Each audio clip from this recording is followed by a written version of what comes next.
Hello friends, नमस्ते, सलाम, very very good life to you. आज मैं एक बहुत इम्पॉर्टेंट टॉपिक पे आपसे बात करना चाहती हूँ, जो कि हम सबकी एक समस्या है, एक प्रॉब्लम है। वो है इंसोम्निया, अनिद्रा। हमें नींद ना आना। हमें 24 घंटे में 7 से 8 घंटा नींद ज़रूर आनी चाहिए। कुछ लोग ऐसी टाइम टेबल फॉलो करते हैं कि रात को 3 घंटे सोते हैं और ये एक बहुत गलत आदत है। और दिन भर सोते हैं, वो अपना 8 घंटे का टारगेट पूरा कर लेते हैं। कुछ लोग रात को 6 घंटे सोते हैं और दिन में 2 घंटा या 1 घंटा सो के एनर्जेटिक हो जाते हैं। कहते हैं नेपोलियन 24 घंटे में सिर्फ 1 घंटा अपने घोड़े पर सोता था और बहुत एनर्जेटिक हो जाता था। लेकिन आज के ज़माने में इतना स्ट्रेस है, इतना स्ट्रेन है कि हम अगर 7 घंटे अपनी नींद पूरी नहीं करेंगे तो हम बीमार रहेंगे। और दूसरी तरफ वजह हैं, हमारी अनिद्रा की जो वजह हैं वो आज मैं आपसे डिस्कस करूंगी। सबसे पहली वजह जो है वो हमारी दिमागी हालत, हमारी मेंटल स्टेट्स। दूसरा है हमारा लाइफस्टाइल। इसलिए मैं बार बार कहती हूँ कि हैबिट फॉर्मेशन बहुत ज़रूरी है।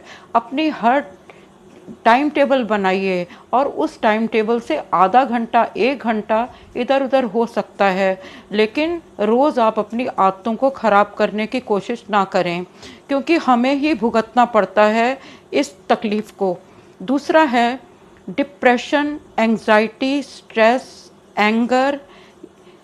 ये जितनी भी स्थितियां हैं मानसिक, ये हमारी नींद को ख़राब करती हैं।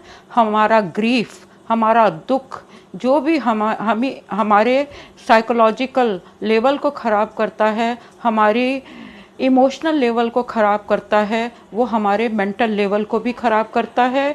और मेंटल लेवल ख़राब होने से हमारा फिज़िकल लेवल भी ख़राब होता है। सबसे पहले खुद को इमोशनली ठीक रखें, फिर मेंटली ठीक रखें। फिज़िकल अचीवमेंट खुद ब खुद होगी। हमें कोई पुरानी बीमारी हो या दवाइयों का बहुत यूज़, कौन सी दवाइयाँ, एंटी डिस्पेरेंट, डिप्रेशन की दवाइयाँ, जो न्यूरोलॉजी और पल्मोनरी मेडिसिन्स होती हैं, उनकी वजह से हम कभी भी नींद नहीं ला सकते। जैसे स्लीपिंग पिल्स, हम 2-4 दिन, 5 दिन, 10 दिन स्लीपिंग पिल से सो जाएंगे, लेकिन वही स्लीपिंग पिल्स हमारी अनिद्रा का कारण होंगी। वही स्लीपिंग पिल्स हमारी नींद हमेशा के लिए ख़त्म कर देंगी। Sleeping pills are totally a failure to cure insomnia. Sleeping pills जो हैं, नींद की दवाइयाँ जो हैं, वो हमारी नींद को बिल्कुल ख़त्म कर देंगी और ये कभी हमें क्योर नहीं करेंगी। तीसरा है, लोग अल्कोहल लेते हैं, स्मोक करते हैं, एक फैशन की तरह, फैशन की वही उनकी आदत बन जाती है। और अल्कोहल से सोचते हैं कि हम थोड़ी शराब पिएंगे तो हमें नींद आ जाएगी। 1 दिन आती है, 2 दिन आती है, 10 दिन आती है, लेकिन एक स्टेज वो आती है कि हम अपने भंवर जाल में फंसते जाते हैं, विशियस सर्कल क्रिएट कर लेते हैं अपने आगे पीछे, और वही अल्कोहल हमें बर्बाद करती है। इस बात का आप ध्यान रखिए। ये जितने भी मीन्स हैं, ये सब आर्टिफिशियल हैं, अप्राकृतिक हैं। आप इन मीन्स की तरफ नहीं जाइए, क्योंकि ये ऐसे भंवर है जिसकी पहले घेरे में जाते ही हम उसके अंदर फंस जाते हैं और उससे कभी निकल नहीं सकते। जिस इंसान की विल पावर स्ट्रांग नहीं है, वो कभी भी किसी रेमेडी से उसको फ़ायदा नहीं हो सकता। अपने अंदर विल पावर लाइए कि जीना है, अच्छी तरह जीना है, और हमने आर्टिफिशियल मीन्स से नहीं जीना। आप उस विल पावर को अपने अंदर स्ट्रॉन्ग करिए, आपको किसी दवा की ज़रूरत नहीं पड़ेगी। Because if will power lacks, none of remedy works. ये आप याद रखें। और मेरा एक और कहना है कि there are many deserts but a very few oasis. इस दुनिया में रेगिस्तान बहुत हैं, सूखी जगह बहुत हैं, ड्राई रेगिस्तान और ठंडे रेगिस्तान, गर्म रेगिस्तान। लेकिन गर्म रेगिस्तान में ओएसिस, थोड़ा सा पानी कहीं एक बूंद कतरे की तरह ही आपको इस दुनिया में मिलेगा। इसलिए अपनी आदतों को बदलिए और खुश रहिए। और दूसरा है स्मोकिंग।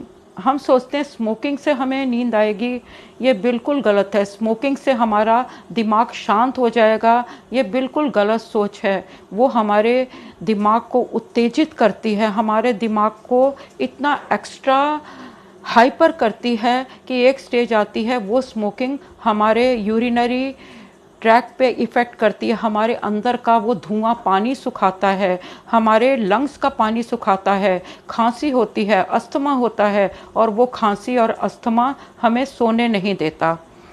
नेक्स्ट हम चलते हैं सोसाइटी एंड कल्चर।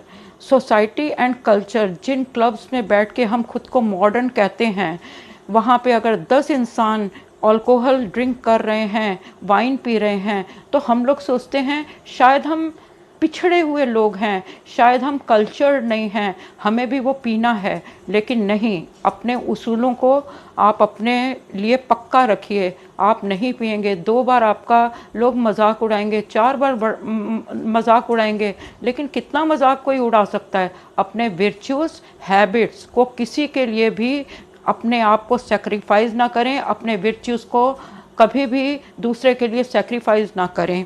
ये मेरा आपसे निवेदन है, ये मेरी प्रार्थना है, ये मेरी आपसे रिक्वेस्ट है। अब हम नेक्स्ट चलते हैं हमारी अपनी ही पुअर स्लीपिंग हैबिट से। घर में भी पेरेंट्स जो हैं वो सारी रात, आधी आधी रात तक या तो टीवी देखते हैं या कुछ और ऐसी इंटरटेनमेंट करते हैं जिससे बच्चा भी देखता है और पूरे फैमिली का जो स्लीपिंग ऑर्डर है वो डिस्टर्ब होता है। सिरकाडियन रिदम ख़राब हो जाता है। हम इस दुनिया में अपने 12 इंटरनल ऑर्गन्स लेके आए हैं और उन सब में अपनी अपनी एक घड़ी लगी है। वो सब घड़ियाँ अपने हिसाब से काम करती हैं। जैसे सुबह सुबह सबसे पहले 4 से 7 बजे तक हमारा लीवर बहुत फंक्शनल होता है। अगर हम अपने लीवर को उसकी खुराक ना दें, हवा, पानी और थोड़ा सुबह का नाश्ता ना दें, तो वो अपनी एक्टिविटी को भूलता जाता है। इसलिए रिदम के अनुसार अपने ऑर्गन को फिट करिए, लेकिन हम ऐसा नहीं करते। प्रकृति ने रात बनाई है सोने को और दिन बनाया जाग के कड़ी मेहनत करने को। हमारे हिंदू शास्त्र में कहते हैं निशाचर। निशाचर मीन्स राक्षस, द घोस्ट, राक्षस जो कि निशाचर हैं, जो रात को जागते हैं और रात को चलते हैं।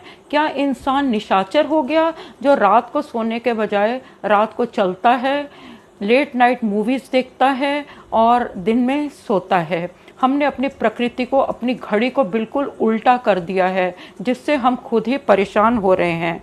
आज बच्चे अपने टारगेट पूरा करने के लिए नाइट शिफ्ट्स करते हैं और दिन भर सोते हैं, जिससे उनका नेचुरल ऑर्डर, नेचुरल गॉड की दी हुई घड़ी, हमारी इंटरनल वॉचेस जो हैं वो रॉन्ग टाइम देने लगती हैं। नेक्स्ट चलते हैं कि वुमेन्स के हॉर्मोन्स उसको अनिद्रा देते हैं। जैसे प्रेगनेंसी में मोस्टली लेडीज़ की ये कंप्लेंट है कि वो रात भर सोती नहीं हैं, बेचैनी होती है। मेनोपॉज स्टेज में बहुत अंदर बेचैनी होती है, नींद नहीं आती। मेंस्ट्रुअल साइकिल, वो 5-4 दिन बच्चियों को नींद नहीं आती। इसका रीज़न ये है, एक इरिटेशन होती है और पेल्विक जो पेन्स होती हैं वो बच्चे को नहीं सोने देती। ये भी रीज़न इंसोम्निया का हो सकता है। एक ख़ास तरह का फैटल जो जानलेवा इंसोम्निया है, प्रायन डिजीज़ है, वो है फैमिली में आने वाली फैमिलियल इंसोम्निया, इनहेरिटेड। ये एक रेयर टाइप का जेनेटिक डिजीज़ है। ये एक बहुत कम लोगों में होता है, लेकिन ये जानलेवा होता है। ये एबनॉर्मल प्रोटीन जो हमारे जेनेटिक म्यूटेशन की वजह से बनता है, वो प्रोटीन हमारे ब्रेन को इफ़ेक्ट करता है। ब्रेन फंक्शन जैसे मेमोरी लॉस, अपनी मसल्स पे कंट्रोल ना होना, हेलुसिनेशन, बहुत थकावट, फैटिग्ड स्टेट, ब्लड प्रेशर का बार बार बहुत अप डाउन होना, स्टूपर में लोग कहते हैं हमारा दिमाग खाली खाली है, हमें बड़ा अजीब अजीब लग रहा है, विविड ड्रीम्स, बेकार के स्वप्न आना, इस तरह के रिजल्ट होते हैं। इस तरह के जो फैमिली से गेन म्यूटेशन ऑफ जीन्स की वजह से इंसोम्निया होता है। एक इंसान 1984 की मैं बात बता रही हूँ, उसको यही प्रायन इंसोम्निया था। वो सिर्फ 4 घंटे सोता था, 24 घंटों में सिर्फ 4 घंटे उसे नींद आती थी। फिर उसकी नींद और कम हुई 3 घंटे, फिर और कम हुई 1 घंटा 24 घंटे में, और फिर वो नींद भी चली गई और कुछ दिन बाद उसकी डेथ हो गई। उसके फैमिली ट्री को रीड किया गया, उसकी देखा गया कि आखिर ये क्या है जो इस आदमी को सोने ही नहीं देता।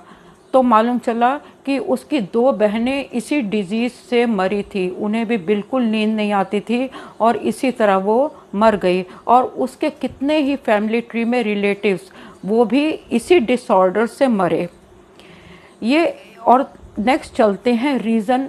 और क्या रीज़न है इंसोम्निया के?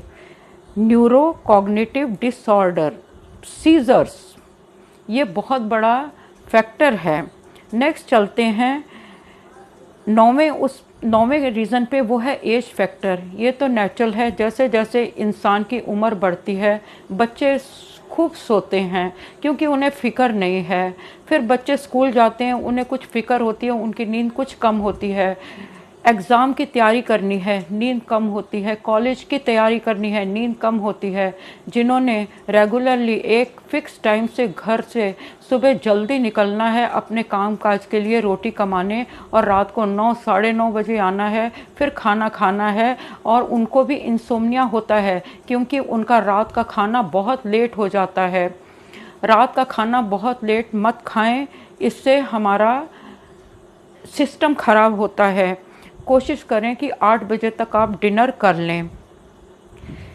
और मैंने सर्काडियन सिस्टम के बारे में आपको एक ज़िक्र किया था कि हमारे अंदर जो घड़ियां हैं वो हम कैसे ख़राब हो जाती हैं। इसका ये मतलब है कि हमारे ब्रेन में एक कुदरती घड़ी है, वो ख़राब हो गई है और वो रॉन्ग टाइम देने लगी है, जो रात को जगाती है, दिन में सुलाती है, और उस घड़ी को हम लोग ही ख़राब करते हैं। एक बात लेकिन ध्यान रखें, इंसोम्निया, अनिद्रा, नींद ना आना ट्रीटेबल है, बहुत आसानी से ठीक हो सकता है। इसके लिए अपना खाना सही रखें, खाना टाइम से खाएं, सादा खाना खाएं, हवा पानी को अपने अंदर इनहेल करें, प्राणायाम करें, चाहे 2 मिनट करें दिन में 2-3 बार, चाहे शुद्ध हवा अपने अंदर खींचें, अनुलोम विलोम करें, पानी सही पिएं, पानी पूरा ज़्यादा करके पिएं जिससे आपके अंदर ऑक्सीजन जाए और आपके अंदर के टॉक्सिन्स आपके यूरिनरी ट्रैक के थ्रू और आपकी स्किन के थ्रू स्वेटिंग वगैरह में निकलें। धूप आप अपने शरीर के लिए पूरी लें। अगर सीलन वाले कमरे हैं या जहां धूप नहीं आती, उनसे बाहर आके थोड़ी देर बैठें, लेकिन एक्सरसाइज ज़रूर करें। मैं ये नहीं कह रही कि आपने योगा के सभी आसन करने हैं, क्योंकि वो पॉसिबल नहीं है। हमारी बॉडी इतनी लचीली सबकी नहीं है कि वो हर आसन कर ले, बहुत दूर तक दौड़े, ये वो कुछ नहीं। आप घर में 5-6 बार 2-2 मिनट अपने सभी अंगों को हिलाएं, अपने सभी जॉइंट्स को हिलाएं, बस ये करके भी आपका अनिद्रा रोग दूर हो जाएगा। हाँ, कुछ मेलाटोनिन सप्लीमेंट भी आप ले सकते हैं। मेलाटोनिन सप्लीमेंट वो हैं जो हमारे दिमाग को शांत रखते हैं, स्ट्रेस से बचाते हैं, क्योंकि मैंने पहले ही बता दिया कि हमारा दिमागी हालत ही मेनली हमारी सब बीमारियों की वजह है। एक और होता है जिसे हम कहते हैं ऑब्स्ट्रक्टिव स्लीप एपनिया, जो कि जिसमें हमारी ब्रेथ जो है, हमारी सांस ठीक नहीं चलती और हमारी स्नोरिंग भी होती है। ये जो ऑब्स्ट्रक्टिव स्लीप एपनिया है, ये भी हमारी नींद को डिस्टर्ब करता है। अब हम कहते हैं हाइपरसोम्निया ज़रूरत से ज़्यादा नींद आना भी एक कमज़ोरी का कारण है। जो लोग बहुत कमज़ोर होते हैं उनको ज़रूरत से ज़्यादा नींद आती है। इसके बारे में मैं थोड़ी देर बाद बताऊंगी जब मैं होम्योपैथिक मेडिसिन्स बताऊंगी। एक और है पैरा इंसोम्निया, जो कि फैमिली में आता है, जो इनहेरिटेड होता है। जैसे नींद में ही चलना, नींद में खाना, नींद में उठ के बातें करना, लेकिन जब उसकी नींद सचमुच खुलती है तो उस पेशेंट को ये नहीं पता होता कि नींद में मैं क्या कुछ कर गया। ये बहुत कम लोगों में होती है, लेकिन अमेरिका में ये 10% लोगों में ये चीज़ है। वो इसमें बहुत सी गलतियां कर जाते हैं, रास्ते में निकल जाते हैं आधी रात को, उनको पता नहीं चलता और उनके एक्सीडेंट्स भी हो जाते हैं या किसी चीज़ के से टकरा के गिर भी जाते हैं। ये भी एक तरह की बीमारी है, इसका भी इलाज है। यूएसए में 40 मिलियन लोग हर साल इंसोम्निया के मरीज बनते हैं। हर साल 40 मिलियन लोग यूएसए में इंसोम्निया के बीमार बनते हैं, क्योंकि उनका लाइफस्टाइल ठीक नहीं है। और वही अल्कोहल लेना, टाइम से नहीं खाना, एक्सेस खाना, वगैरह वगैरह वगैरह। और हैरानी की तो ये बात है, अब ईस्टर्न कंट्रीज़ भी उनके इंसोम्निया को ले रहा है। ईस्टर्न कंट्रीज़ वाले भी ज़्यादा से ज़्यादा इंसोम्निया के, अनिद्रा के, नींद ना आने के बीमार होते जा रहे हैं। नेक्स्ट हम चलते हैं इसका इलाज। इसका इलाज बिल्कुल संभव है और बहुत आसान है। मुझे कुछ पेशेंट मिले जो 3-3 बजे तक, 4-4 बजे तक नहीं सोते थे। 4 बजे सोते थे तो 8 बजे उठ जाते थे। जब उन्होंने मुझसे इलाज पूछा तो मैंने उनको सिर्फ 2 दवाइयाँ ही बताई थी और 7 दिन में उनकी नींद ऑटोमेटिक होने लगी, उनकी नींद स्वाभाविक होने लगी। वो 2 दवाइयाँ हैं, कैलीफॉस एंड पैसीफ्लोरा इनकार्नाटा। होम्योपैथी में कैलीफॉस एंड पैसीफ्लोरा इनकार्नाटा, ये दोनों दिमाग को बहुत शांत रखती हैं। और भी दवाइयाँ हैं जो सबसे पहले हमारी मेंटल स्टेट पे इफ़ेक्ट करती हैं, और मेंटल स्टेट जो है वो साउंड हो जाती है, उसमें आराम आ जाता है तो अपने से नींद आने लगती है। और हाँ, हाइपरसोमनिया, बहुत ज़्यादा नींद आना, और इंसोमनिया, दोनों के लिए होम्योपैथी में सेम दवाइयाँ हैं। आप रूट कॉज पे जाएं कि वो क्यों नहीं नींद आती। तो मैं थोड़ा सा और बता दूंगी। कैलीफॉस, पैसीफ्लोरा इनकार्नाटा टॉप लेवल पे मैं रखती हूँ। कैमोमिला दिमाग को शांत रखती है, चिड़चिड़ेपन को हटाती है, इसलिए इंसोम्निया की दवाई है। नक्स वोमिका का हमारे न्यूरोट्रांसमीटर पे, हमारे ब्रेन पे बहुत अच्छा इफ़ेक्ट है, हमारी इमोशंस पे इफ़ेक्ट है, इसलिए नक्स वोमिका भी टॉप क्लास रेमेडी है। कॉफ़ी क्रूडा हमेशा दिमाग को शांत करती है। हाँ, दूसरी तरफ से जो लोग कैफ़ीन और कॉफ़ी बहुत ज़्यादा लेते हैं उन्हें उन चीज़ों को छोड़ना होगा। कुछ लोग दिन में 6-7 बार कॉफ़ी पी लेते हैं, चाय पी लेते हैं, कैफ़ीन ड्रिंक्स पीते हैं। इनको छोड़ेंगे तो आपकी नींद जो है वो स्वाभाविक हो जाएगी। आर्निका दिमाग को शांत रखती है, दिमाग की एक्टिविटी को ठीक रखती है।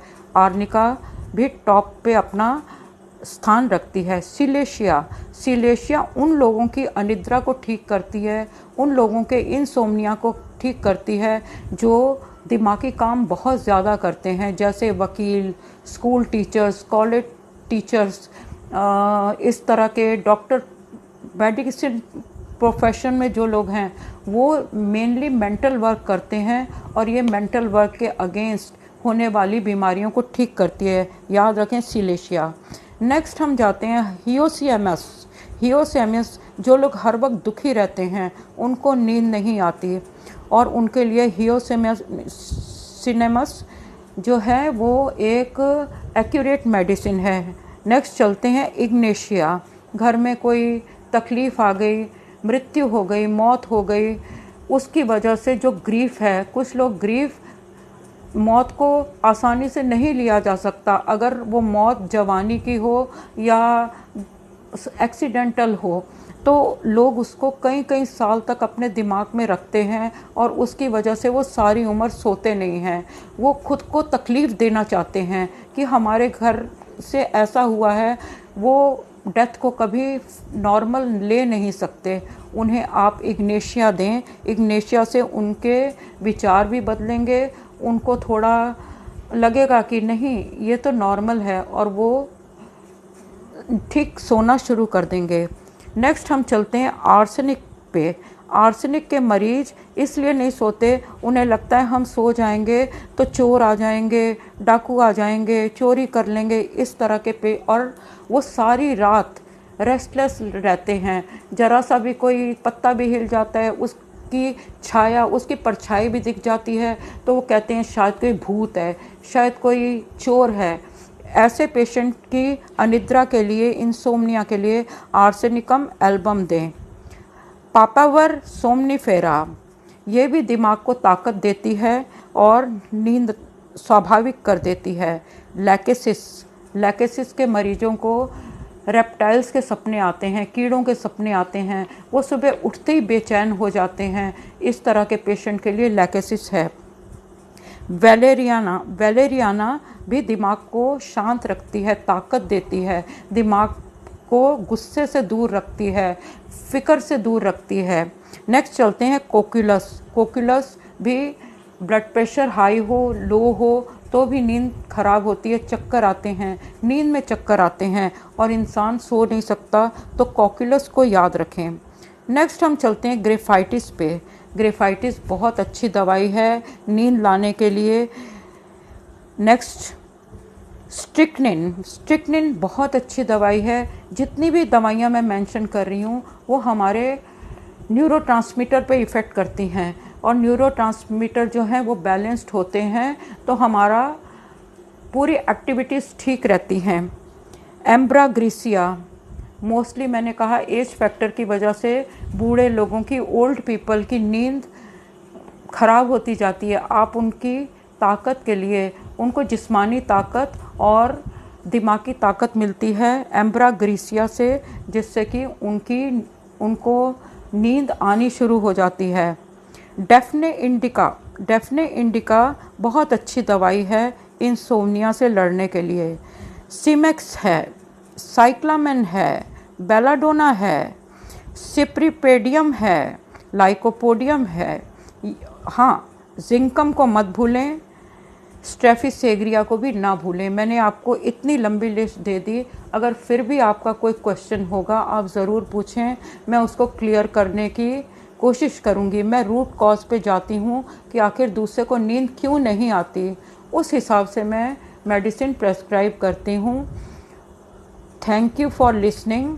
मैं नेक्स्ट लेक्चर किसी और नए सब्जेक्ट पे लाऊंगी जो आपके लिए बहुत फ़ायदेमंद होगा। आप प्लीज़ शेयर करें, लाइक करें, जिससे मेरा हौसला बढ़े, मेरी हौसला अफजाई। Thank you very much. Your comments are always valuable for me. Your appreciation is my inspiration. Also I am overwhelmed by love and respect I always received by you all. Thank you so much.